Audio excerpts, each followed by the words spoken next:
Welcome, everyone. We're so glad that you are joining us. Please come in. We're just going to wait a couple more minutes for more people to join tonight's wonderful program.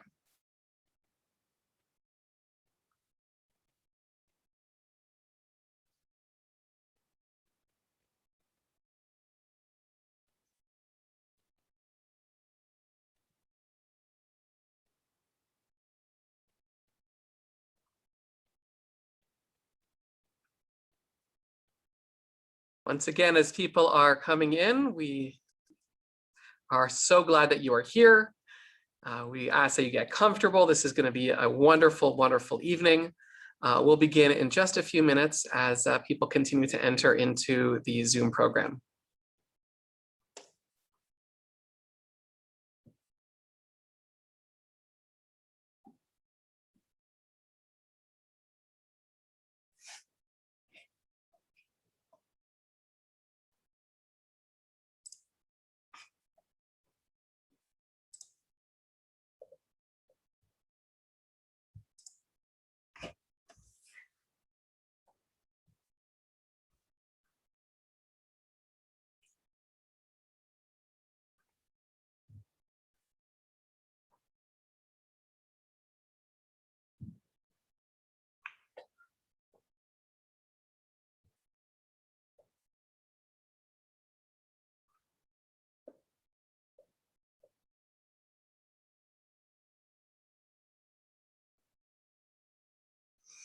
Come in, have a seat, get yourself something nice and cold to drink.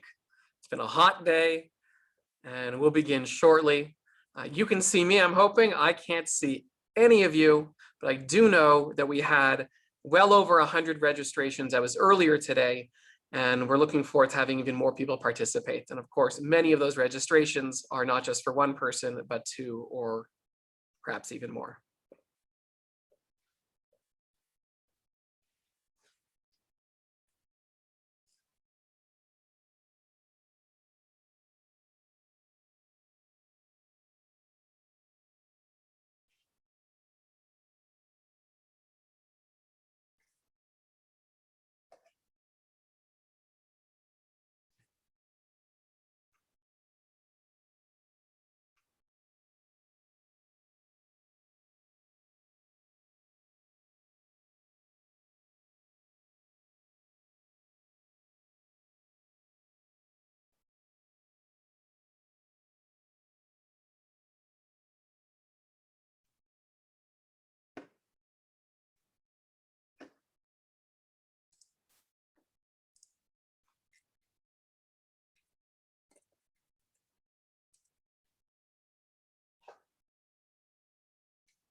We're going to begin in just a minute, so sit tight.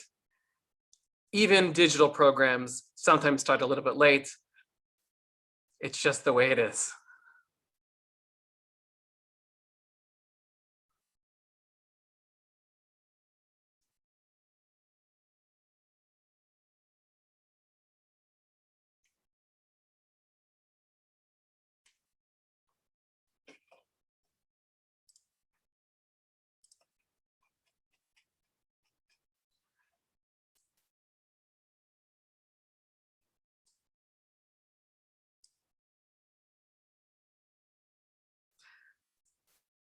Once again, everyone, welcome. I am Adam Cutler, Senior Rabbi of Adath Israel Congregation, and it is wonderful having all of you join us here this evening as we delve into the topic, the fallout after Gaza, inside and outside of Israel's borders. This program is a joint venture of Beth, Emeth, Beis Yehuda and Adath Israel, especially our amazing Club L'Chaim.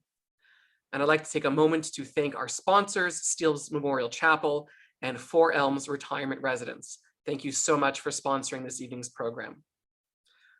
I want to give you a brief outline of what we're going to be doing this evening. First, I'm going to introduce the speakers, give a brief bio, after which I will ask them questions. They are, of course, free to answer the questions, to answer other questions, and certainly to reflect upon the answers that were previously given by other panelists.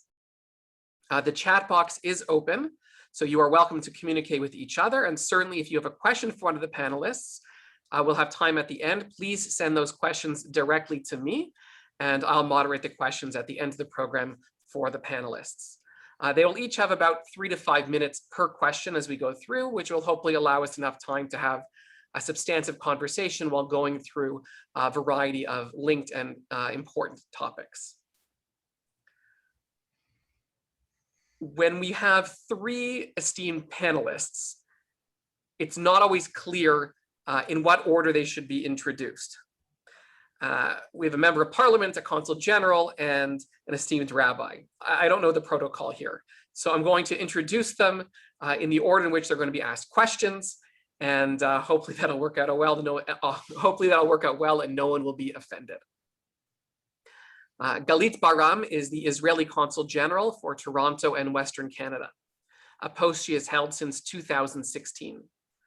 She has served in Washington, Cairo, and Moscow, and prior to coming to Canada was director of the Department for Palestinian Affairs and Regional Cooperation at the Foreign Ministry.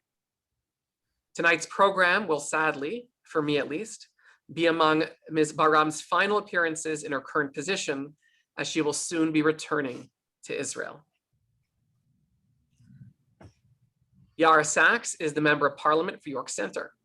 She is the first MP to hold dual Israeli-Canadian citizenship, having lived extensively in both countries and holding academic degrees from both McGill University and the Hebrew University. She is a member of the Standing Committee on Foreign Affairs and International Development, as well as on the executive of the Canada-Israel Interparliamentary Group. She is also certainly the only parliamentarian outside of Israel who participates in Daf Yomi, learning a new page of Talmud every day. And I should add that both Galit Baram and Yara Sachs have been great friends of Beth Emeth and Adath Israel, as well as the Jewish community generally. Last but not least is Rabbi Howard Morrison, senior rabbi of Beth Emeth Beis Yehuda Synagogue, a shul, I'm going to say, where I spent many years singing in the choir and running in the hallways. Rabbi Morrison has held that post since 2000, having previously served pulpits in New Jersey and Long Island. A Boston native and graduate of the Jewish Theological Seminary, Rabbi Morrison is a retired United States Air Force chaplain and a recipient of the Queen's Diamond Jubilee Medal. Now, all 3 of you on the panel over the years have repeatedly asked me to refer to you by your first name. Tonight, I plan to continue my failure in doing so. I'm going to put it out there. I know that Consul General Baram is having a brief emergency and plans to join us in just a moment. And as such, a member of Parliament, Sachs, I'm going to begin with you. And you can please show us your video once you begin. We'd love to see your face. So, what was your primary concern with respect to York Centre, with respect to the conflict? And what message were you sharing with the Prime Minister's office during the conflict? Okay, so first of all, let me say good evening to everyone here. Rabbi Cutler, it's wonderful to see you, and Rabbi Morrison. I know Gali will be joining us shortly. And thank you to everyone who's joined on the call. These conversations are so important. Firstly, because we're apart and it's hard for us to be together, and these gatherings are really a critical part of my social interaction with people, but also for each other to share. It's been a difficult few months with the onset of the conflict between Israel and Hamas this past May. So, I think what was the hardest for me in this new role that I'm in was watching the impact of the conflict, or watching the conflict itself be exported here to Toronto and to Canadian cities and Jewish communities all over Canada. And to see the rise of anti-Semitism, they're saying they can't see me, which I'm not sure why, because my camera is on.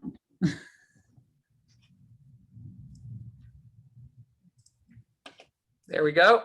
There we go. Oops, Nope. had to drop down. There we go. So we can start again. So first and foremost, I think what was hard for the community to contend with, and certainly was a challenge for me, was witnessing the many emotions and positions about the conflicts being exported to Canada. And we know Canada is a diverse country. We are a place of many people from many communities from all over the world that choose to make Canada home. And our diversity is our strength and our sense of inclusivity. And that was truly tested during the conflict and subsequently in the weeks afterwards.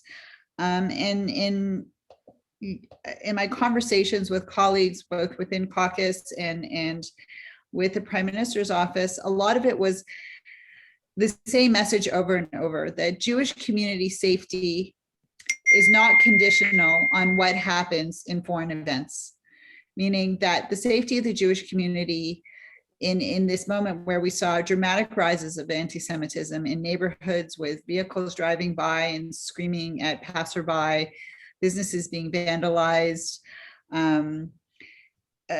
altercations in the street, and so on and so forth, that this was a wave of anti-Semitism that was launched on the tail of the conflict, but was really rooted much deeper in terms of the sense of safety and security in our communities here. And what I found challenging was that in speaking to non-Jewish counterparts, there was a need to tease away what it means that Israel is a strong part of Israel is central to Jewish identity, but at the same time, that spiritual and national, that sense of connection to Israel allows us to hold support for the country, just like other communities hold support for their home countries and their diaspora communities, but should not be, we are not part of the political process in Israel, of its government, of its decision-making, and its choices. We support Israel in the sense that we want it to be a strong and safe democracy and a safe and secure place for all of its inhabitants. And to have that sense of security of our own communities here be attacked for a love and an affinity for a country that we hold so dear to us spiritually, emotionally, religiously, was ground shaking. So that was really the centrality of my messages with colleagues and with friends. Oh, Galit Baram is now here and she needs to be brought up as a panelist. I saw that in the notes. So those were some of the key messages that in my discussions with both colleagues and with the Prime Minister's office. And the response I got was very strong, is that there was a strong sense of wanting to be there for the community, to be supportive in denouncing anti-Semitism as it arose during the conflict, and also to look at ways to engage and support the community going forward. And we know that within a week's time, we will be having an anti-Semitism summit at the federal level, which will incorporate Hine Gali, Shalom Lach. My conversation warrants me saying Bucha Ba'ah. So I'll try and wrap up just simply to say that the federal government took my comments very seriously. They understood the gravity and the sense of insecurity that the community was feeling countrywide with the rise of anti-Semitism, and its linkages to the conflict were disturbing. And there was a clear understanding that the conflict should not be on the shores of Canada. This conflict should not be played out in lines of hate and behaviors of intimidation and violence between communities. This is our home, and we have every right to both have support for the state of Israel and also be firm and safe and secure in our communities. And the government has embraced that position. And in addition to the summit that we'll be hosting this month on anti-Semitism, just as the House was closing last week, we made a very important announcement, which really plays into the impact of the conflict, both here in Canada and worldwide, is the power of online hate and the power of social media to inflame and create incitement. And with a deep understanding of what we saw over the month of May, that we have to have stronger legislation and stronger understanding of how online hate and online incitement really permeates into the social fabric of our communities. and we need to find effective ways through legislation to put a stop to it. So I'll stop there. I hope I answered most of that question, and welcome our guest, Galit. Very nice to see you, Consul General Baram. The next question is for you. The ceasefire with Hamas came into effect about 5.5 weeks ago. And I'm hoping that you can think back to that time, to the time of the conflict itself. And I'm hoping you could share with us, what were your days like during the conflict as the Consul General? And what were your chief concerns as the Israeli representative here in Toronto and, of course, to Western Canada? Thank you very much, Rabbi, first of all, for organizing this event. MP Rasak, it's a pleasure to join you on this panel, and I apologize for all the listeners for being so late. We had a little emergency at the consulate, and I had to deal with it. And luckily, everything is resolved well. So I'm relieved, and the person who had the problem this evening is relieved as well, I'm sure, and safely on her way to Israel.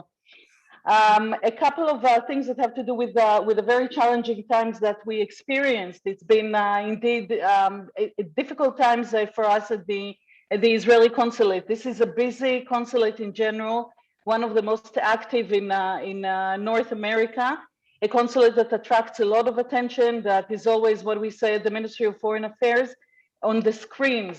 People see and read our reports, and they follow the activity of the consulate. We have a very good team.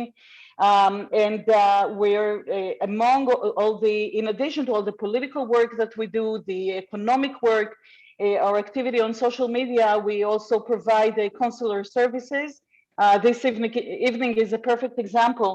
And we have been flooded with work. And here we are facing this situation in the Middle East, quickly deteriorating, spiraling out of control, first of all around Jerusalem, then around Israel, then on the Gaza border with the 4,000 Hamas rockets hitting Israel, millions of Israelis sitting in shelters. And we find ourselves here in Canada faced with protests, with demonstrations, and some of them even almost violent, with the reported cases of vandalism, both in Toronto, near the consulate in Toronto, and near the consulate in Montreal. And I have to tell you that as an Israeli diplomat who is completing now 5 years of diplomatic service in Canada, that was a new experience, that was a new phenomenon, something that we haven't seen before in Canada, and indeed alarming demonstrations, first of all, of incitement and then hatred, anti-Israel emotions, and anti-Semitism, manifestations of anti-Semitism that were extremely alarming. What I can add to that is that at the Ministry of Foreign Affairs and the Israeli government, we were following closely the events here in Canada, in the Greater Toronto area, and all the way to Vancouver, all the way to Victoria, and of course the events in Montreal as well. What impressed me the most was the fact that when we dealt with the press, for example, with the media, not to mention social media, we made a serious effort to provide information, to keep the flow of information steady, and we relied heavily, of course, on reliable governmental sources, the IDF, Ministry of Foreign Affairs, and others. But it seems to us that in many cases, there was an oversimplification of messages on the other side, and lack of interest in the Israeli story, in the Israeli perspective of events. I don't know what the reason was for that.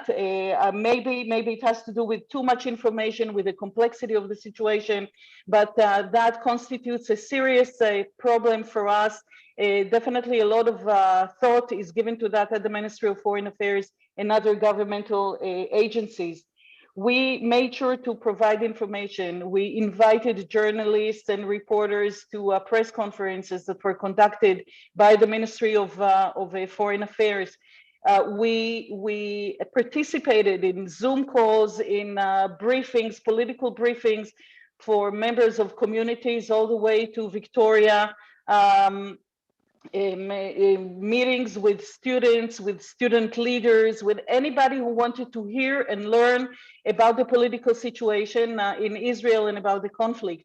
In addition to that, we made ourselves available to provide information to elected officials and to discuss the situation. Some of them had difficult questions, and I have to tell you that as an Israeli diplomat, I don't shy from conversations and questions, and actually I'm very glad that communication channels are open and people care about Israel and care about the Israeli-Palestinian conflict. And I'm always impressed with the knowledge that people show when it comes to Israel in the Middle East.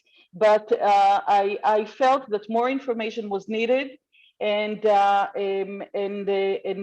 the Israeli perspective was not reflected and did not resonate strongly enough, and they will definitely have to give some thought to the reasons that we somehow didn't manage to represent the Israeli position well enough. Thank you. Rabbi Morrison, to you. So first of all, I have questions, but you can speak first. no, I'm just saying thank you everybody for coming, and now go ahead, ask me. I'll say what I want anyway.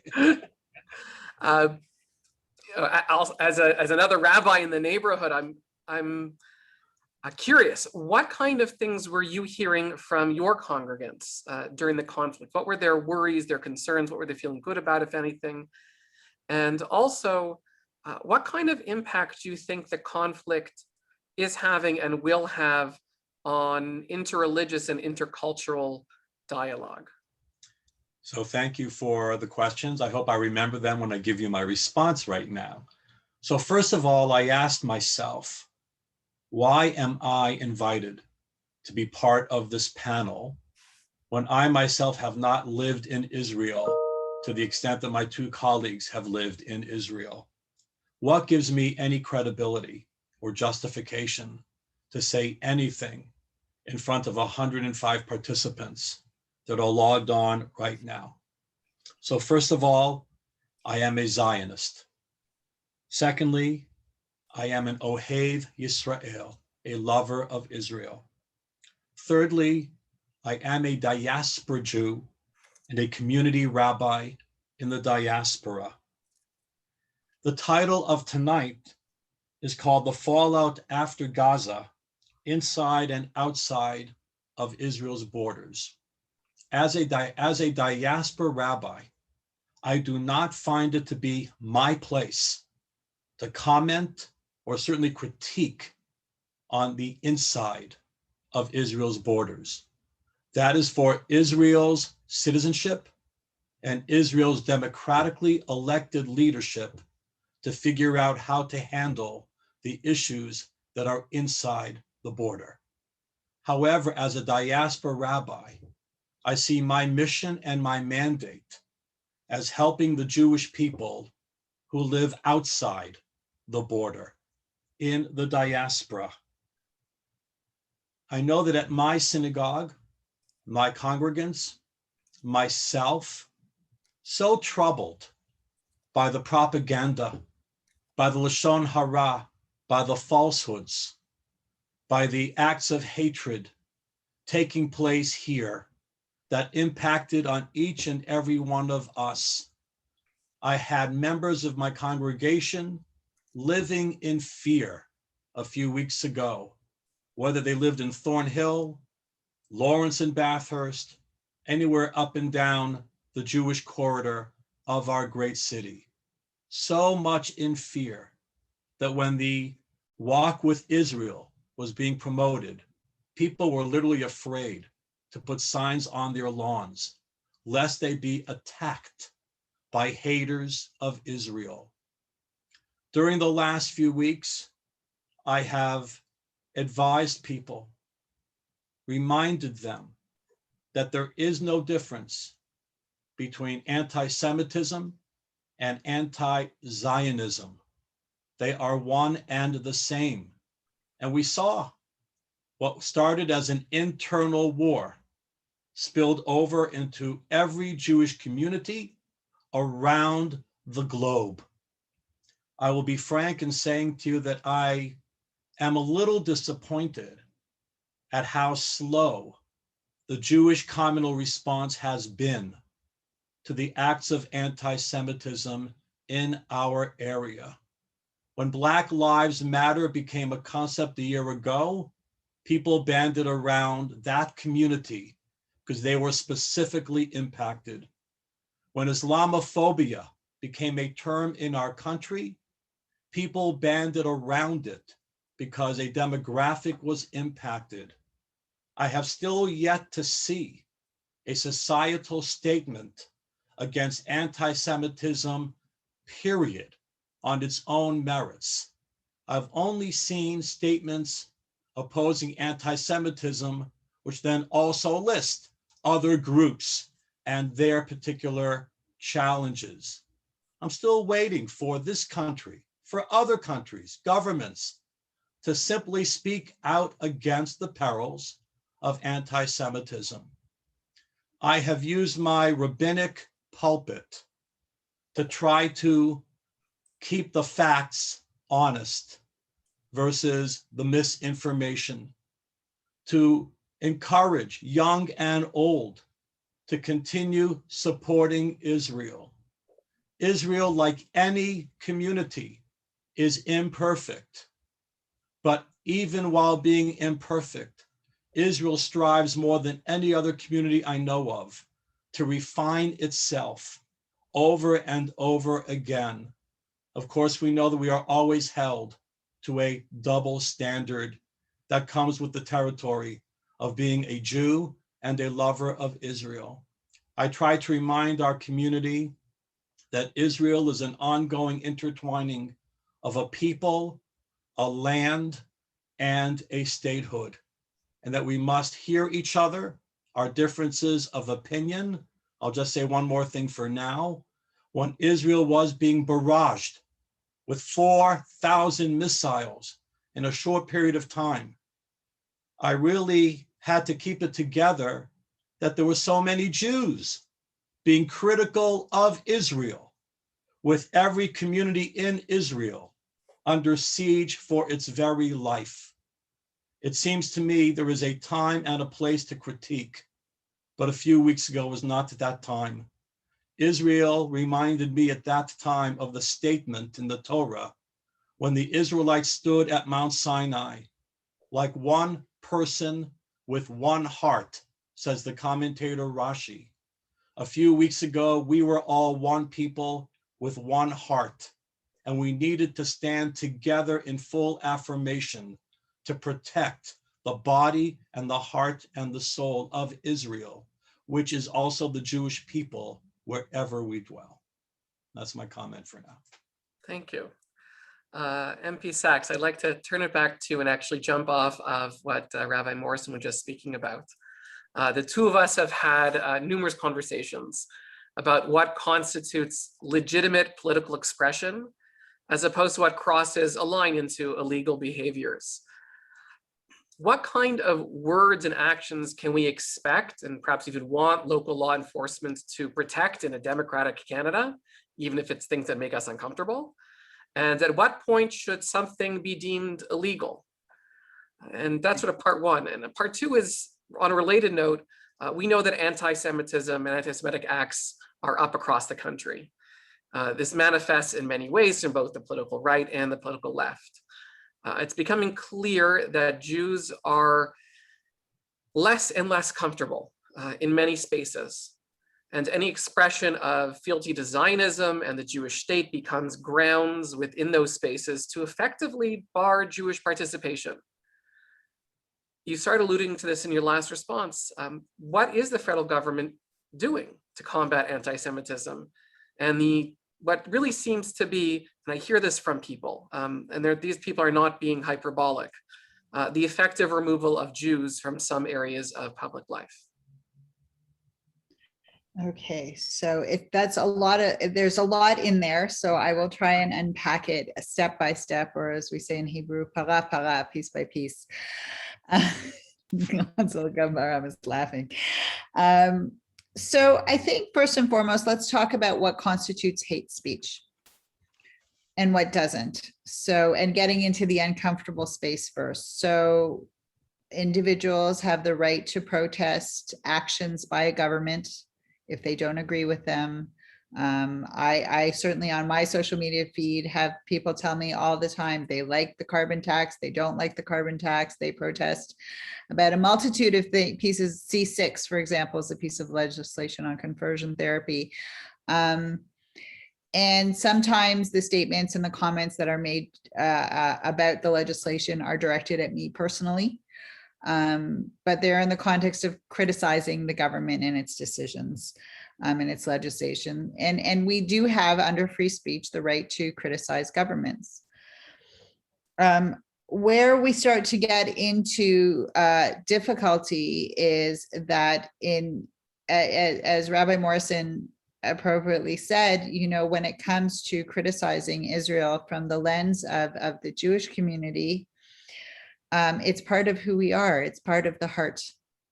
So it's at times it is difficult to separate what Israel is as a country and a place that we are so deeply connected to on a very deep level of identity and spiritual and religious connection to what Israel does as a government.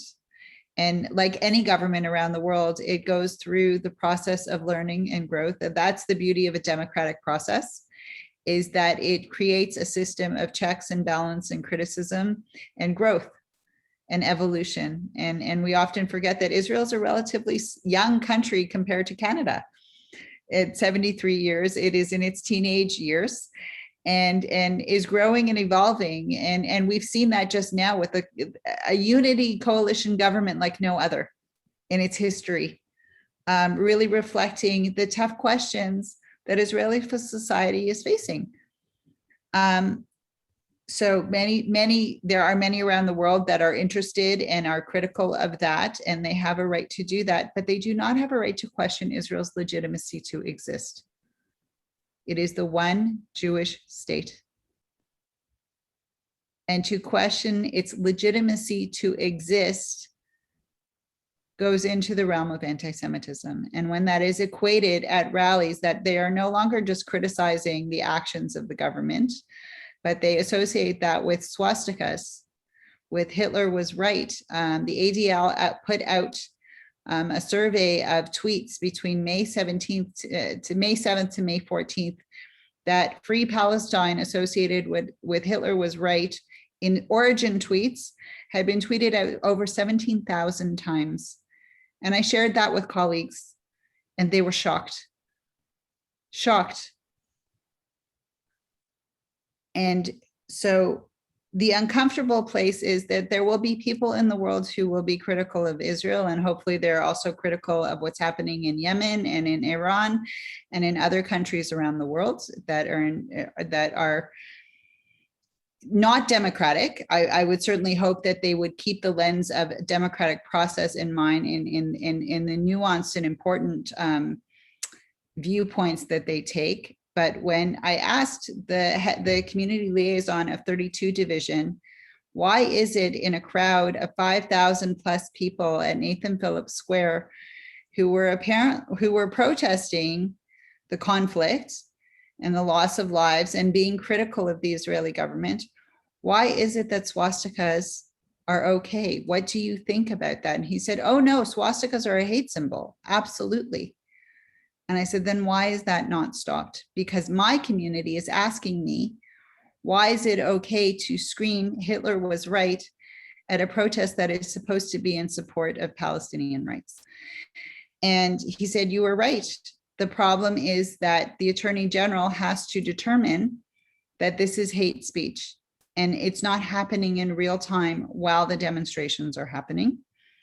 They have to photograph the individuals who are there and get as much ID as they can, and then send that to the AG to determine if a hate crime has taken place, and then individuals can be charged.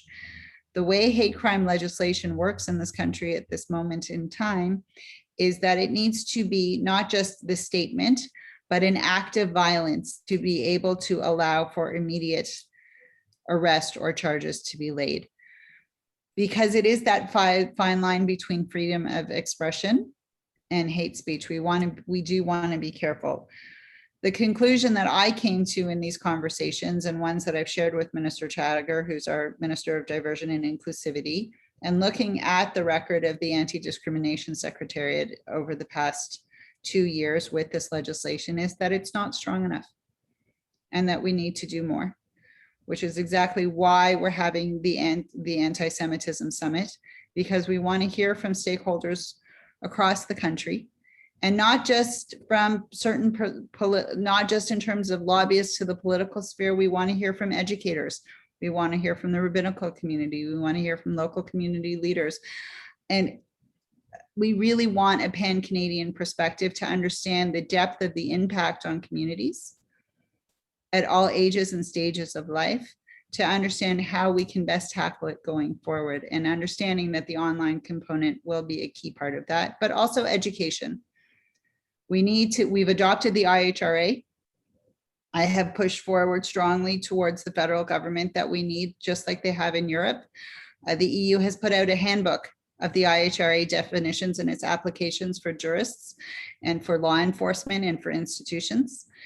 And those same, if we are going to fully embrace and adopt the IHRA definition of anti-Semitism, then we need to make sure that the resources and tools for accurate discernment and a comfort level to be able to apply the law and the legislation to the extent that it should be exercised in the appropriate manner. And we want to take away that resistance so that we feel safe and also empowered to stand up against hate. And that's really what this comes down to, is that we need the appropriate tools and empowerment as a community and as legislators and as law enforcement, as jurists, as institutions, to be able to publicly name hate and have the steps and tools and resources to enforce it when it is in front of us. So that's where I sit on it at that point. And to be absolutely clear with colleagues and whoever I speak with, that what Israel is and its legitimacy is never in question. Never. That it's never to be, and it should never be allowed, and brings us back to that Jewish safety is not conditional on what is happening in a conflict halfway across the world.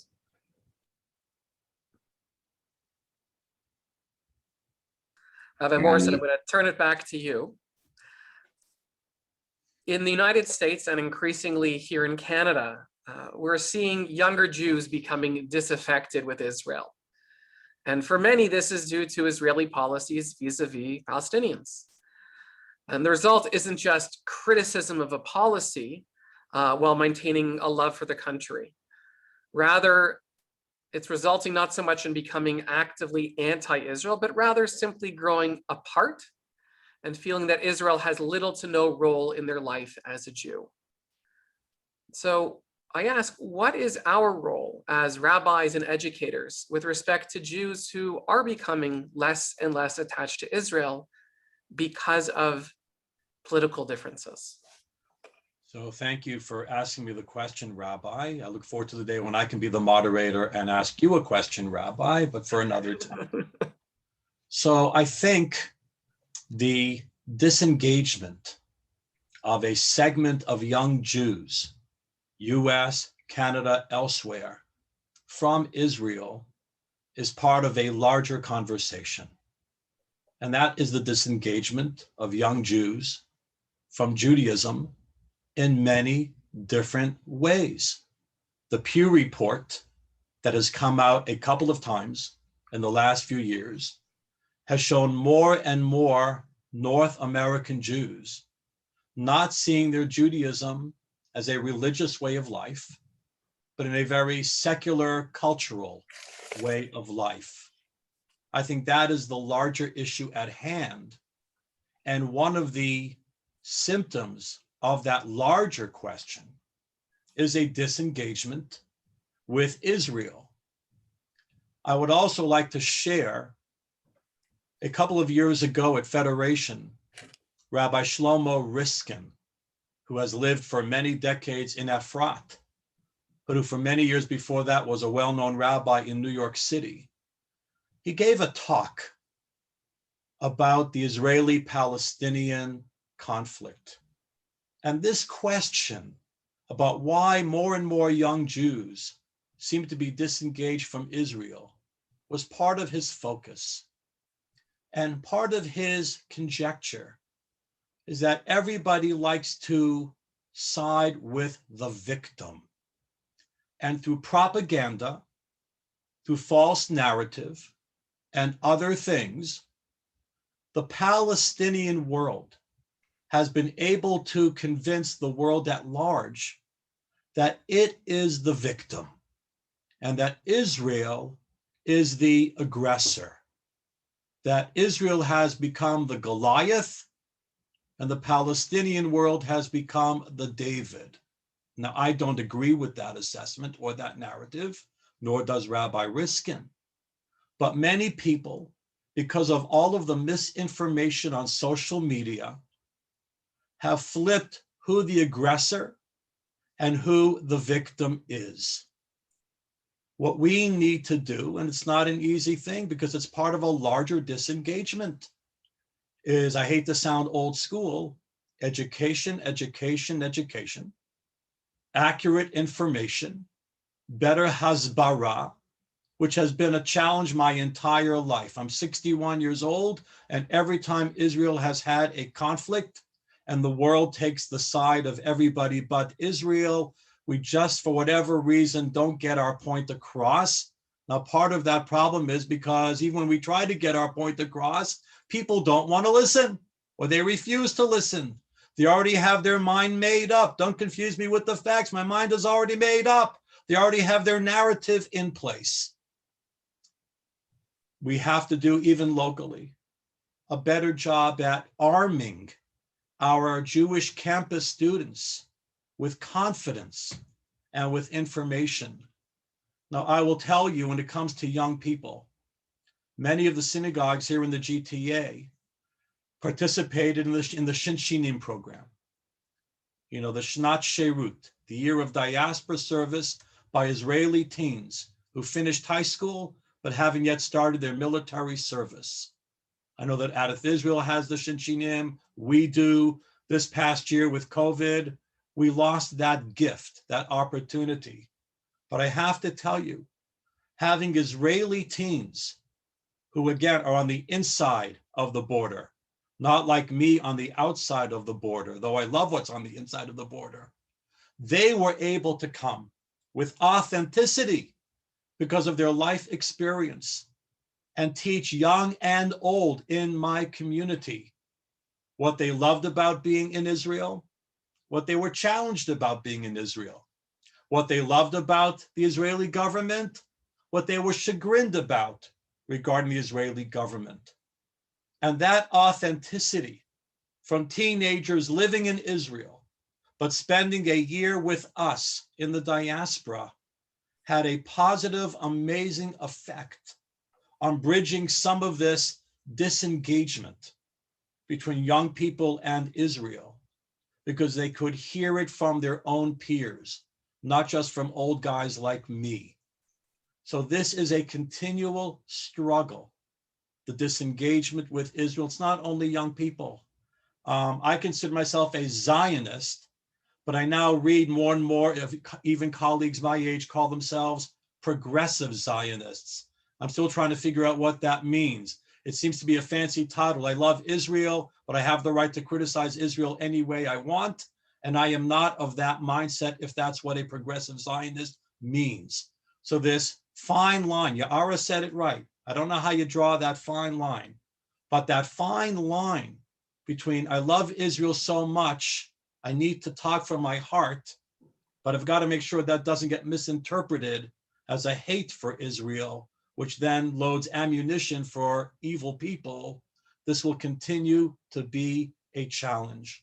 So I conclude this remark by going back to my first remarks, that my job as a diaspora community rabbi is to be honest and to be accurate and to do whatever I can in building bridges and cementing relationships between Jews of all ages with the statehood and the land of Israel. I'll conclude with one final thought. These last few weeks and I'm a Facebook reader, not so much a Twitter or other reader, but I'm a Facebook reader. So much coming from non-Jews and even from Jews that our history in Israel began in 1948 and not before. I'm reading this over and over and over again on Facebook. And when you're flooded with misinformation and propaganda, and you're just not getting the true story, I guess it's easy to fall into the trap of misinformation and then misapplying who is the victim and who is the aggressor. Put it short, our relationship with Israel did not start in 1948, just for those who weren't so sure about it. We've got some 3,400 years, if not more so, connected to Israel. And I'll leave it at that. Thank you. Consul General, this one is back to you. I suspect that your role as a Consul General is in many ways quite different than, let's say, the Consul General from Paraguay or Mongolia or even Germany. What is the role of the State of Israel and your office with respect to local Jewish communities?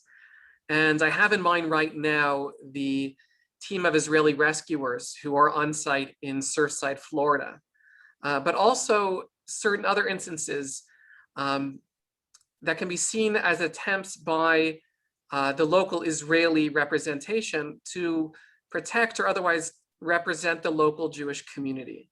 So I'd like you to sort of explore that idea for us about what your role is and your office's role is with the Jewish community here, and not necessarily specifically the Israeli community. And then after that, I'm hoping you could reflect a little bit on your 5 years here in Toronto. What have you learned? What will you miss? And what comes next? Thank you, Rabbi. Well, when it comes to Israeli diplomats in the consular corps and the diplomatic corps, it is definitely different, much more challenging. Usually, first of all, to begin with, our diplomatic missions are much smaller than missions of other countries in comparison to our American friends, Canadian friends, the Russians, Germans.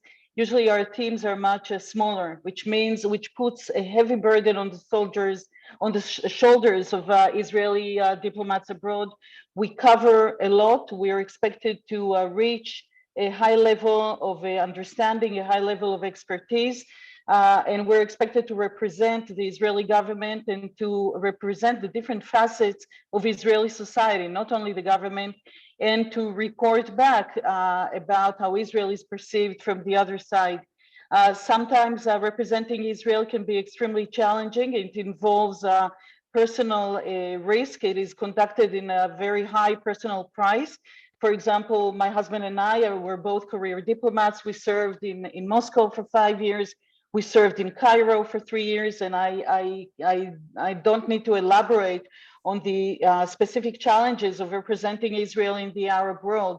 On one hand, it's groundbreaking. You feel that every step that you do directly contributes to building bridges and establishing diplomatic connections. On the other hand, there is always the element of personal risk to your life and to the lives of your loved ones. When it comes to our activity, usually most diplomatic missions here in Canada, especially, concentrate on economic relations and on cultural exchange and academic exchange. When it comes to Israel, we do a lot of political work, outreach to the 3 levels of government here in Canada, the federal level, the provincial level, and the municipal level as well, in providing information about Israel. And I have to tell you that after 5 years here, I'm always surprised and flattered to see so many elected officials who understand what's going on in the Middle East, who care about what is going on in the Middle East, and are very, very knowledgeable. I'm really impressed. I conduct discussions with elected officials from different political parties. Some of the conversations are more pleasant, some of them are less. But I'm always impressed with the level of understanding and the interest and curiosity about Israel, Palestinian relations, about Israel in the Middle East in general. So we attract a lot of attention. There is no question about it.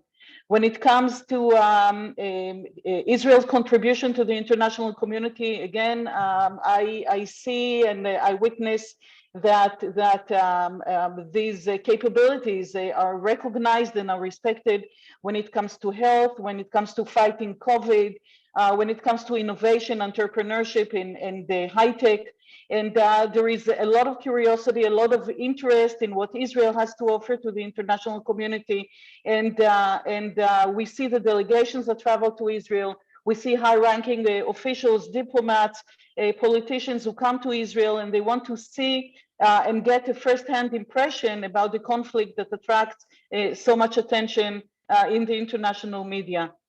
We have another, I would say, a power, strength when it comes to international communities and serving Israel abroad, and this is the Jewish communities. And in many countries, Israeli diplomats are embraced and are supported by the local Jewish communities. Diplomacy is a lonely profession. We're diplomatic nomads. We move from one country to another. And when we reach a country in which there is an organized Jewish community, a Zionist community with a strong education system, with organizations that are fighting anti-Semitism, with advocacy branches and organizations, it's wonderful to see that. It's admirable. And we Israeli diplomats, especially here in Canada and in the United States, in other countries, we feel embraced, we feel welcome.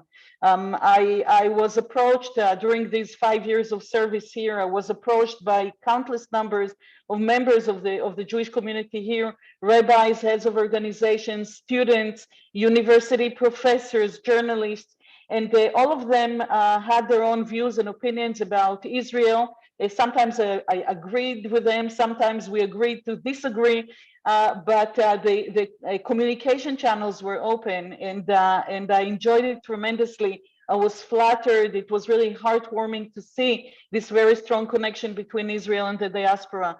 And this is why we see, by the way, Israel sending missions to communities, Jewish communities in need, recently in Miami, but there were other cases as well.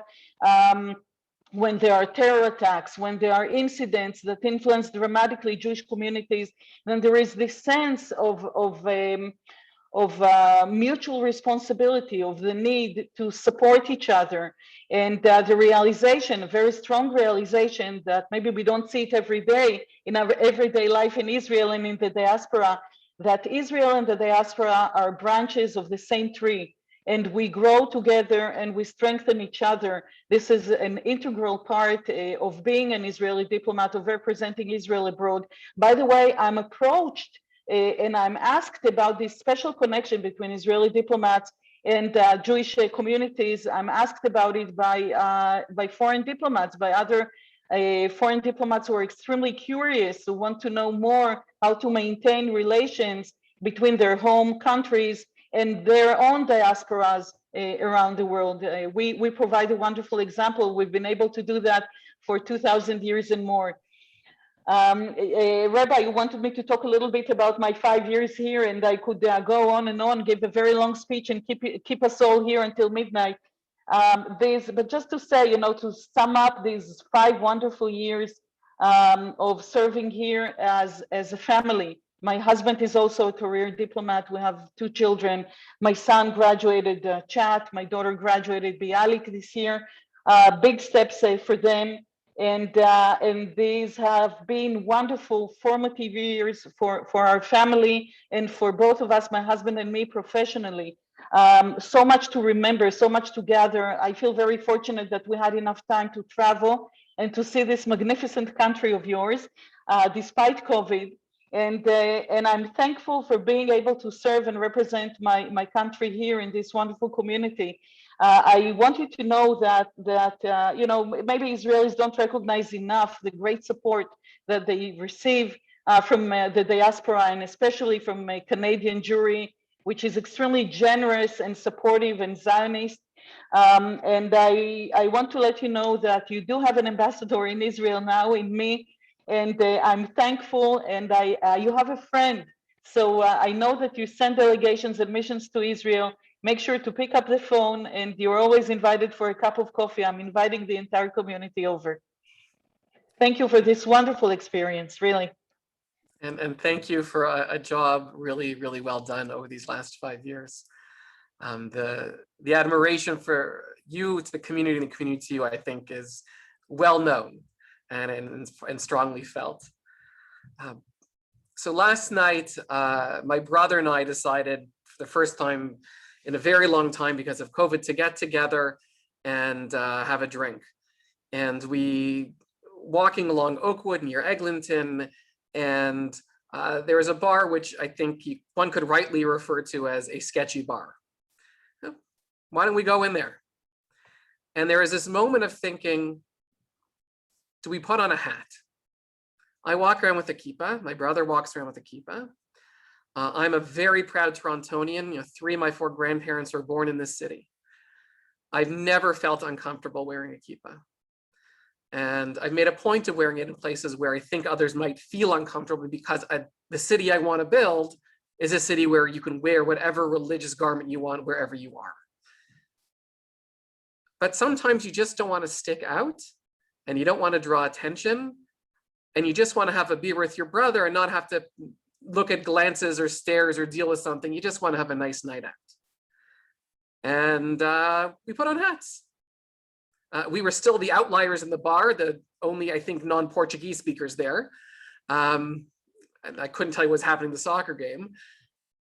But it was, I think, a lot about that decision, and then keeping the hats on when we walked around the neighborhood, which we did for a while afterwards. Toronto is arguably the most multicultural city in the world. People say it's New York. It's not. More than 50% of the people who live in the city of Toronto were born elsewhere. And our strength has been our ability to build bridges, as we heard just a few minutes ago. Something in me feels, and I'm not the only one, that with the latest conflict, a lot of those bridges broke. And those relationships are slipping, and the ability to function as communities that get along but are remaining distinct communities, as the way it should be, is becoming more and more difficult. And this is of deep concern to me as a human being, as a resident of this city, and as a religious leader who I think can help here. Right after, actually, right even before the murders in London, MP Sachs and I were trying to get together a meeting, myself and the leadership of the Canadian Council of Muslim Canadians, I feel like I said Canada twice. NCCM, National Council. National Council of Canadian Muslims. Council of Not for a public conversation, but the temperature was too high for that. But to ensure, to use the expression that was already used, that the conflict there isn't exported here. That we can have strong and difficult perspectives on what happens in the Middle East, but also build up this city, hopefully to be a paragon of a place where we can disagree strongly and still get along and still form a multicultural society. Canada is obviously still struggling to do that. We're still struggling clearly with our past with the Indigenous communities. That's been very clear in the last few weeks. But how do we move forward in this city? What is our role as a member of parliament, as the Consul General, yourself, Galit, or your replacement, whose name is slipping my mind right now, and as rabbis? How do we build bridges and try to make connections to make a city that I think is a city we really want to be living in? And while we begin to answer that, just a reminder to everyone out there, if you have questions for the panelists, please do send them through the chat box, and we'll have a few minutes to ask them and answer them as well. So MP Sachs, why don't you go first if you'd like? There are some that joke that that may happen at some point, but for the moment I'm here. It was not a Freudian slip. It was just just a slip. I often joke that I was fortunate on my birthday. I had a phone. The Prime Minister enjoys calling the MPs on their birthday to wish them well, and I had a call scheduled with him at 1 in the afternoon. And when this to show how wonderful this community is and how we all come from somewhere. So when he calls me at 1 to wish me happy birthday, I had to have a laugh. He said, "Why?" I said, "You're not the first Prime Minister I've spoken to today." Because I work for another one. But to answer your question, it starts here. It starts in these conversations that we have inside our community first. To create a level of comfort and reassurance that in our sense of self and safety and stability, to be able to have the important and uncomfortable conversations outside of our community with other community members. Like you, I spoke to Mustafa Farouk. I actually spoke to him after the vigil in London with regards to the words of Dr. El-Qassem, because he gave a beautiful speech up until that last line when he said, "What happens in Jerusalem and Gaza happens in London." And I spoke to him about it, and I won't say it was an easy conversation. It wasn't, but it was an important one because I learned from him and he learned from me. What he learned from me was that, as I've said all along, Jewish community safety is not conditional on events halfway across the world, that our connection and our connection to the state of Israel and the land of Israel runs very, very deep. But nevertheless, we are here as Canadians, and there should be no connections. And his answer to me was, we feel as Muslims that our Muslim brothers and sisters were killed over there. And I had to remind him to say, Israelis and the Jewish community here mourn every loss of life, whether it is through hatred or whether it is through conflict. I shared with him the front cover of the Haaretz newspaper after the ceasefire that shared 63 children who had died, Palestinian and Israeli children. And I said, this is a nation that mourns the tragedy of conflict, but no one who died because they were a Jew or died because they were a Muslim. They died because Hamas chose to fire 4,300 rockets indiscriminately into civilian populations without any consideration of who they were targeting.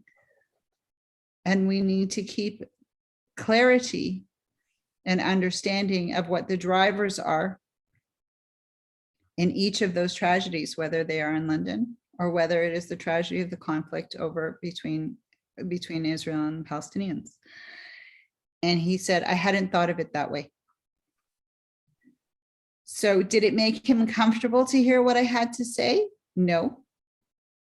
Was I very clear about what I had to say about it? Yes.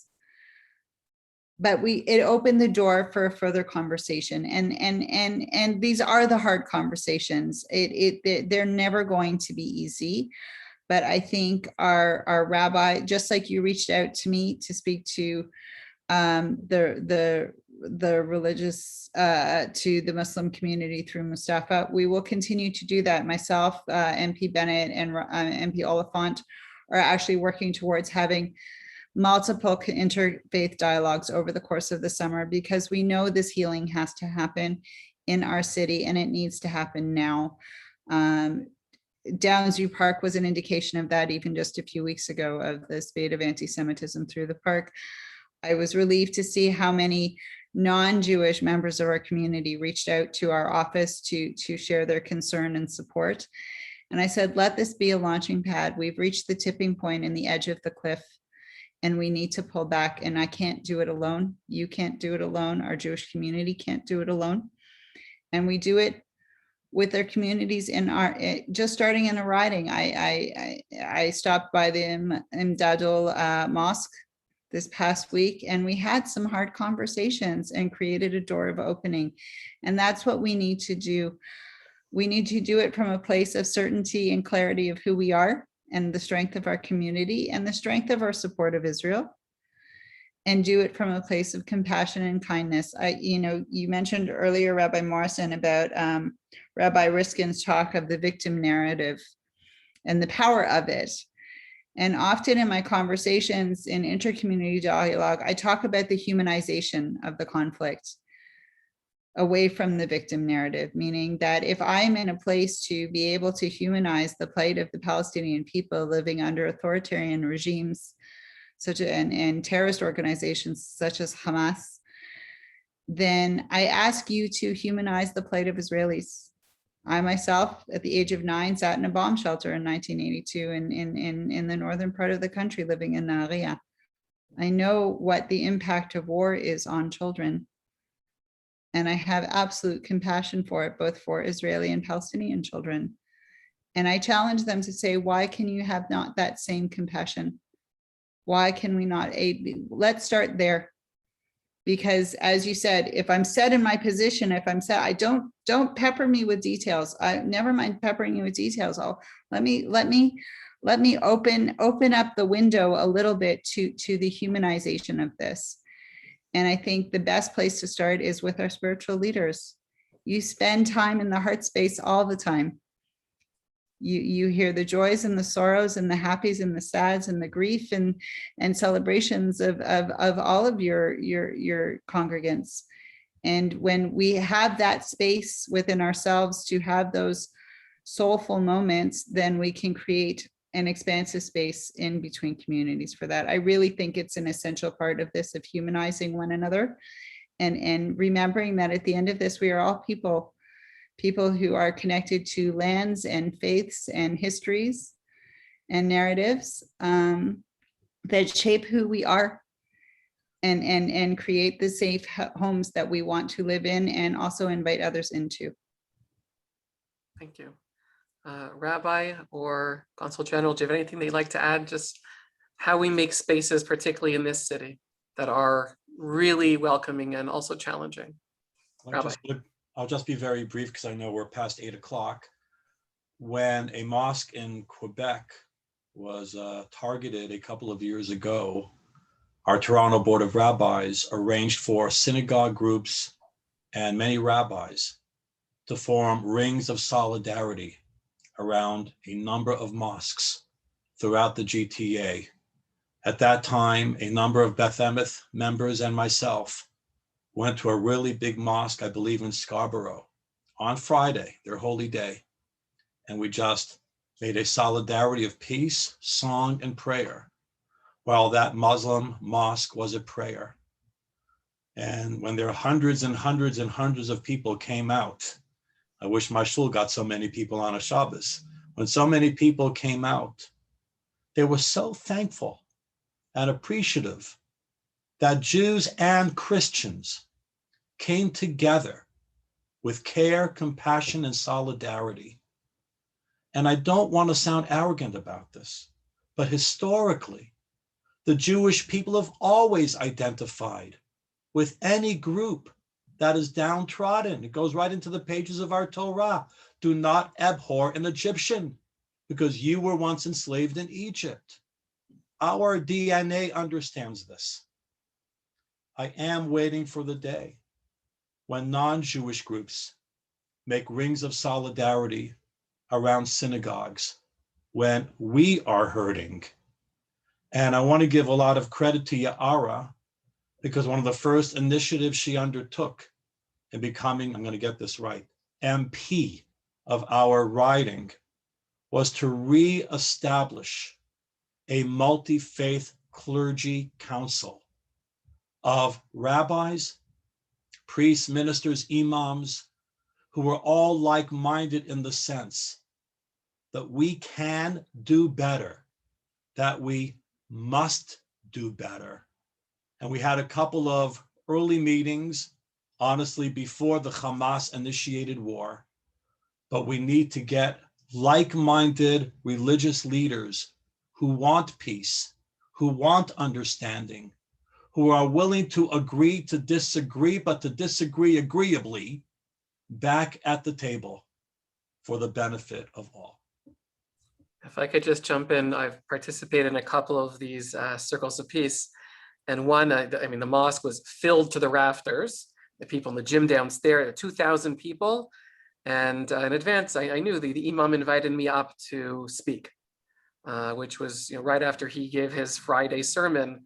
He invited me to share my own words, which was really quite impactful for me. Consul General.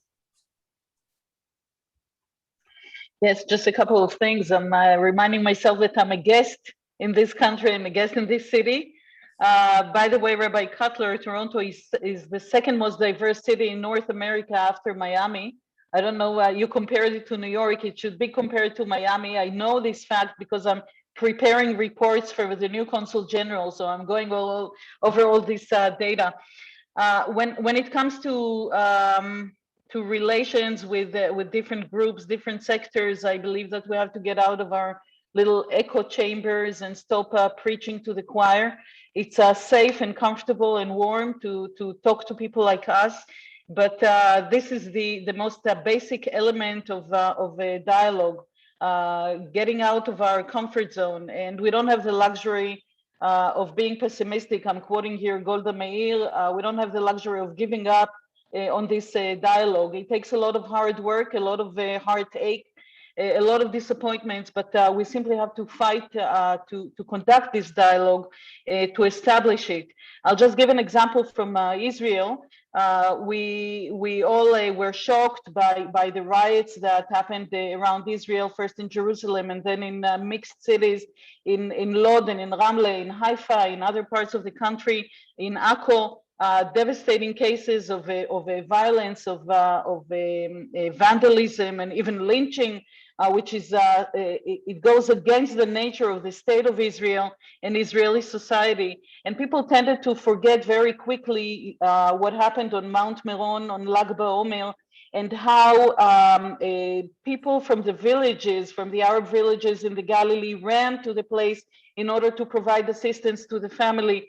People tend to forget very quickly and easily how medical teams, doctors and nurses, Jews and Arabs alike, work together in order to vaccinate Israel and bring it to the excellent place in which it is located now in fighting COVID.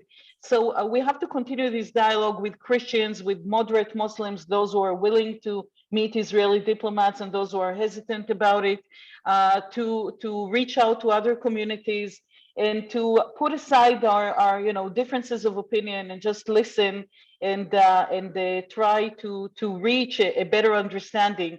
We see what is happening in the Middle East as well with the signing of the Abraham Accords, the diplomatic relations that are established between Israel and Arab countries, the renewal of diplomatic relations with Morocco. And we see that we can do things differently for the benefit of the entire region, for Jews and Arabs alike. So if we can do it in the Middle East, then we can definitely do it here in Canada. Thank you. I want to give a chance for a couple of the questions that have come in the chat box to be answered. And MP Sachs, they seem to be directed at you. So there's 3 of them, and you can choose to dive in as much as you'd like. One, to your knowledge, has anyone been charged with respect to any crime during the protests that took place during the conflict? You mentioned that there were Nazi flags, for example. Has there been any arrest or anyone charged? Secondly, there are those who are not happy with the IRA definition and say that's a challenge to free speech, and that we should have the right to criticize Israel, including the right to criticize how Israel was formed as a country. And that's question 2.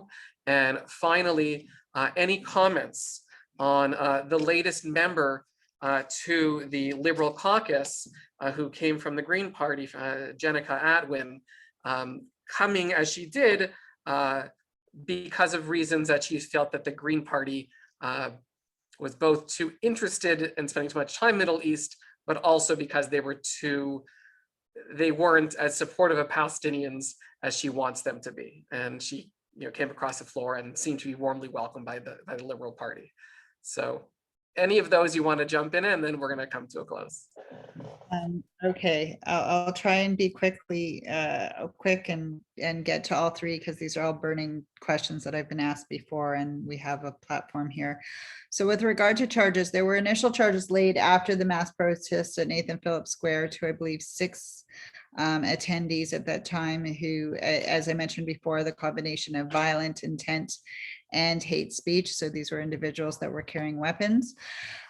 We have been following up with 32 Division, but it's a long and difficult process. Part of the answers we've received is a lack of resources to move as quickly as they would like. But I would be happy to follow. We are regularly following up with them. To my knowledge, no additional charges have been laid as yet to individuals who were simply protesting with what the police rightly identified as hate symbols. And shouting hate speech. With regards to the IHRA, and so I alluded to this before, and it will also lead into the Jenica question. There is a difference between what Israel understanding and accepting and understanding the legitimacy of what Israel is and what its government does. And I think the IHRA is absolutely clear on this. I think it's harder for individuals to wrap their heads around it. As Rabbi Morrison appropriately said, there are those who are in the camp who would like to believe that Israel is a colonial enterprise. And if they hold that to be true, then Israel has no legitimacy and therefore will look at any loophole they can to say that they don't want to be barred from criticism because they don't want to have the difficult conversation. So when it comes to current, as we've seen with the HRW report and other reports that have come out and comments, particularly now about Israel as an apartheid state, that comes from absolute ignorance and understanding of Israel as a multi-ethnic, diverse, democratic institution that has diversity in not only in its legislators, its judiciary, and all aspects of life in the country, but also has a check and balance process for its legislation as it goes through the system. So, their parliamentary system works very differently than here, but it does have a system and nevertheless to allow for legislation to be kept in check. I have absolute faith in the judicial system in Israel and its clarity of the laws that it is subject to and enacts on. Most people don't want to go that deep. They would like to just not be hindered from having the opinions that they have. They come from a place of ignorance, without any deep understanding of the structure of the country and its makeup. Which brings me to the conversations with my new colleague. So Jenica actually sits on the All-Party Mental Health Caucus, which I chair. And during the conflict itself, and she knows I'm Israeli. I don't think she'd ever met an Israeli before, to be honest. During the conflict, she actually wrote to me and called me to ask if I was okay and if my family was okay, which was very kind because my family was not okay. My mother's husband's family in Ashdod were hit twice, once outside of their home and once on the 2 cars in front of their home. My aunt's home was also hit with debris thankfully from the Iron Dome, and it was only debris and nothing else. And I was quite shaken. I was exhausted while trying to do my legislative work. And she asked with sincere concern as a fellow colleague, when she was still a Green, I might add, how I was doing. Her comments that were made to her leader in a very public forum truly came from ignorance. When she crossed the floor, I've spent multiple conversations, but our first conversation after crossing the floor with me, I explained to her why the term apartheid when it comes to Israel is an anti-Semitic statement. I explained to her that while it is okay to be critical of governments around the world for various reasons and to be an advocate for human rights when you feel appropriate, to call Israel an apartheid state is to have absolute ignorance of the democratic country that it is, number one. And number two is to indicate that it does not have a legitimacy to exist. And that the Jewish state does not have the legitimacy. And her response was, wow, I didn't know that. So as Consul General Baram said so appropriately, we have to not be afraid to have these hard conversations.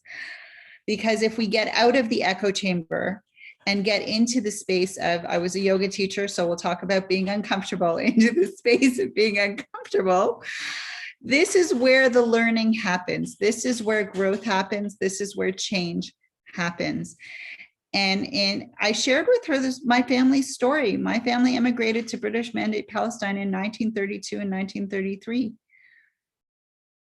If my grandparents had not been Zionists, I would not exist. I would not be here.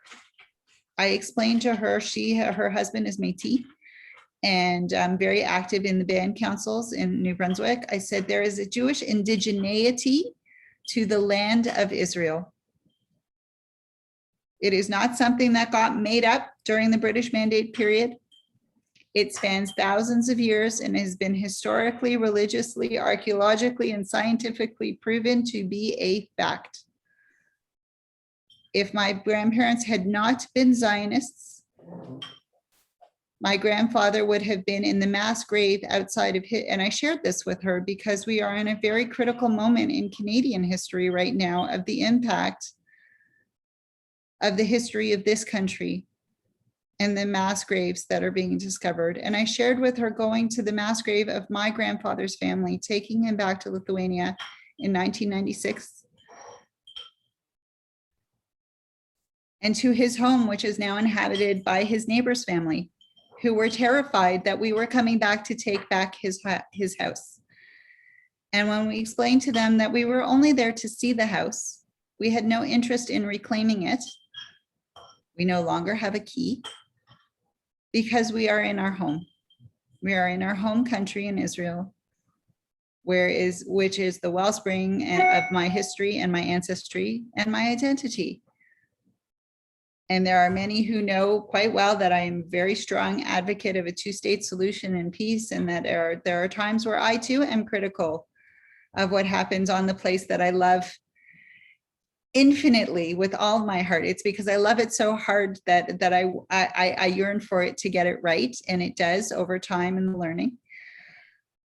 And she sat quietly and said, wow, I am so sorry. So she is in a learning process right now. And like many people we see around the world, and I circle back to the power of online hate and social media and why we need to tackle this head on. Seems like all of these things have come full circle. We need to talk. We need to dispel ignorance. We need to combat the hate. We need to stand firm in our identity and who we are as a community and our affiliation to the state. And we need to know that we are strong enough in those connections that we aren't shaken by it when conflict happens, but also when the country is going through the growing pains that it needs to grow through, just like we are in Canada. Canada is facing a challenging moment right now of its own history and its own story, just like many countries in the world. So sure, you want to be critical, that is your right, but why not learn? Thank you. We have much to learn. Thank you. I want to thank all the panelists for being here. I think this was a deep, constructive conversation, one that I hope continues in our shuls and our schools, on airplanes, when most of us can get back on those things. And this was really important. Thank you, Rabbi Morrison, Consul General Baram, Member of Parliament Sachs. It's wonderful spending this time with you. Thank you as well once again to Beth Emeth for partnering with us here at Adath Israel and our Club L'Chaim, and our sponsors for Elms and Stills Memorial Chapel. It's been a wonderful, really thought-provoking, deep conversation. I hope you have many chances to have this in the future. And I wish all of you a wonderful summer and a good night.